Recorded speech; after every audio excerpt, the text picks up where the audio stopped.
Hey guys, welcome back to 4X Life. We're in the desert between Taima and Alula, and we're heading to see a very interesting petroglyph. Not only is it very detailed and high quality, it is also historically significant. It is located quite deep in the desert, so we're going to have to do quite a bit of off-roading to get there.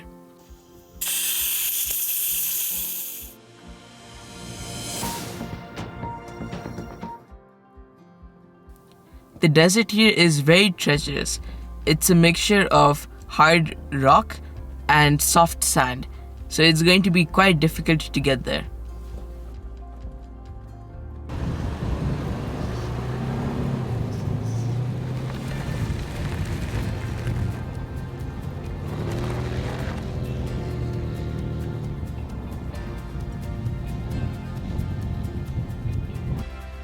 The petroglyph we're looking for is of Nabonidus, the last king of the Neo-Babylonian Empire. He ruled from 556 BC to 539 BC, when the Babylonian Empire fell to Cyrus the Great. Nabonidus is regarded as one of the most vibrant and individualistic rulers of his time. He was an unorthodox religious reformer who loved the moon god Sin and hated the city god Marduk. He also liked history and archaeology and restored many ancient temples.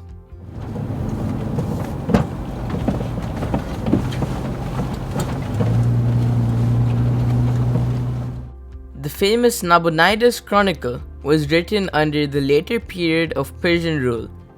This tablet described Nabonidus and his reign, recording his long absence from Babylon and criticizing his religious policies. Nabonidus spent 10 years in Taima, leaving his son Belshazzar in charge of Babylon. The beautiful petroglyph which we are going to see is believed to be carved by his order while he was at Taima. This precious petroglyph is in the desert between Taima and Alula. This place is far off from any city or town and is in a very secluded desert. We drove for almost 2 hours in the desert after leaving the tarmac. This was the shortest route to get here. A few years ago, my father came here for a period of around 3 days to scan this area in search of this petroglyph. Luckily, he was able to find it on the second day.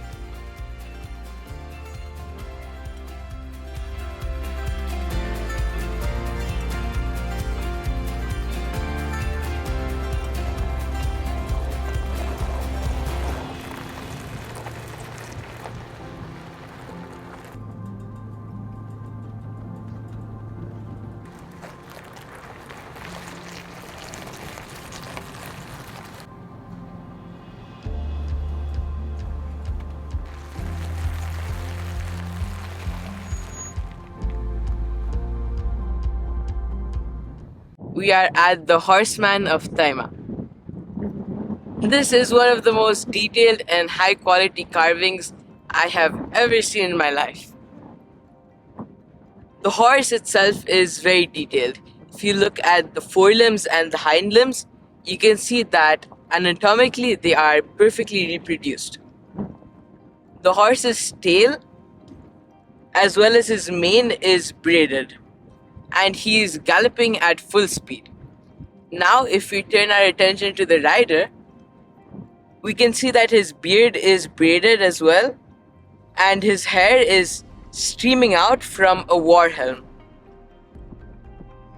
On his belt is a bow and a quiver of arrows. Now who is Nabonidus? His past is a bit of a mystery. His father is unknown, and his mother is thought to be a priestess of the moon god Sin. Nabonidus was very devoted to Sin. Now there are a few reasons for his long stay at Taima. One of them was that he was devoted to the moon god Sin and not to the head of the Babylonian pantheon, who was the sun god Marduk.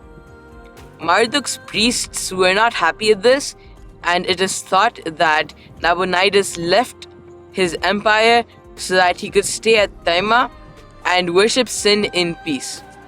Another reason was that Taima and the surrounding area was very interesting to him because he was a very early archaeologist. He spent a lot of his time exploring and researching ancient buildings, temples, and objects of antiquity. Taima was right at the intersecting point of many trade routes. Now, whatever the main reason may be, it was probably a mixture of all of these. He spent 10 whole years here, and later he returned back to his empire. He was the last great king of Babylon and a modern thinker. The artist who carved this was extremely talented. By just looking at the horse, you can tell that this is an Arabian horse. They have a long neck so that while breathing, the air cools down by the time it reaches their extremely large lungs. They also have large nostrils so that they can get a lot of oxygen at a time. These horses have a lot of stamina and were extensively used in wars and campaigns. Beside the inscription is some text. It is written in the local language of Taima at that time, and it clearly mentions the king Nabonidus, so we can tell for sure that the carver was a local and he was commissioned by the king to do this carving.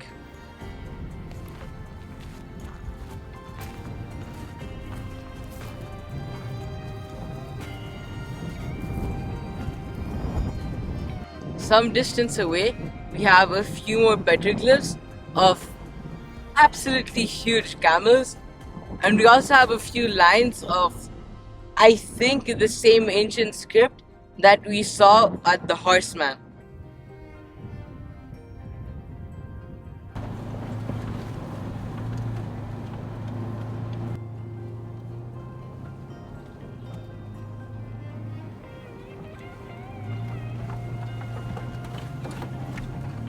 We stumbled across a very interesting rock.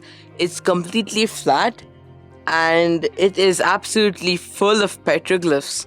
It's pretty amazing. There is a lot of ancient text. It's not Arabic, as well as some petroglyphs of camels. Yeah, it's a pretty cool find. I shall show it to you now.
This was a fun little trip.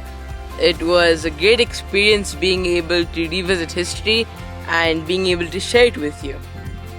If you enjoyed the video, I would really appreciate it if you subscribe. Thanks for watching.